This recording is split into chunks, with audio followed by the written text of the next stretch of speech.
नमस्कार मित्रांनो. तर आपण पाहत आहोत मराठी न्यूज फॉर यू. तर मित्रांनो, आत्ताच्या तुम्ही बघत आहात तर कोथिंबीरीला भाव नव्हता तेव्हा आपण खूप शेतकऱ्यांनी धना करण्याचा हा निर्णय घेतला. तर आता पाहत आहात तुम्ही की या अशा वातावरणानं, ढगाळ वातावरणानं कोथिंबीरीवर हे पहा मावा पडत आहे. हे मावा तर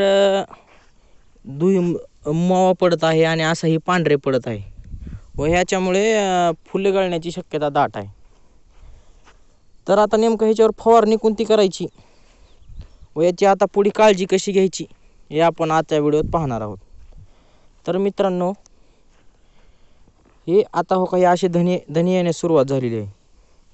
तर ह्याची फुलगळ व्हायला होत आहे. तुम्ही पाहतात बऱ्याच लोकांची ही शंका आहे की बाबा ह्याच्यावर मावा पडत आहे, पांढरी धुई पडत आहे, तर याच्यावर कोणता इलाज. ही पहा अशी धुई पडत आहे. तर आपण त्याच्यावर फवारणी एक पाहणार आहोत. हा बघा, अशा प्रकारे हे पाहतात, हे अशा प्रकारे मावा पडत आहे. हे पहा मावा. तर याच्यावर इलाज म्हणून आपण कोणती फवारणी करणार आहोत ते पहा आता तुम्ही. त्याच्यावर टफगोर ह्या नावाचं औषध फवारायचं आहे, जेणेकरून मावा जे आहे आपला ते मावा जळून जाईल. व मावा जळाल्यावर हे अशा प्रकारे मावा जळतो. हे अशा प्रकारे हे पहा तुम्ही. हे असा मावा जळून, हे असा मावा जळून त्याला फुलबहार फवारून घ्यावा. 7 ते 8 दिवसानंतर पुन्हा दुसरी फवारणी. तर त्याच्यामध्ये टॉनिक मॅक्सिल्ड हे धनुकाय ॲग्रोचं आहे.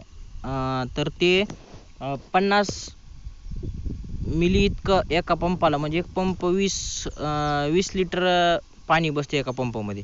तर 20 लिटर पाण्याला 50 मिली इतकं टॉनिक टाकावं. व नंतर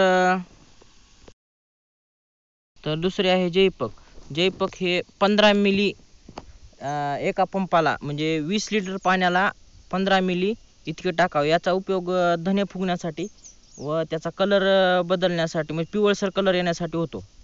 व तिसरं आहे आयन हे करपा व धुईसाठी वापरले जाते. तर आता हिवाळ्यात करपा व धुई पडण्याची जास्त असतात, त्याच्यामुळे ती करप्याचं औषध आणि नंतर हे तिन्ही औषध मिक्स करून ते फवारण्यास सुरुवात करावी. तर मित्रांनो, हा व्हिडिओ कसा वाटला ते मला कमेंट बॉक्समध्ये सांगा.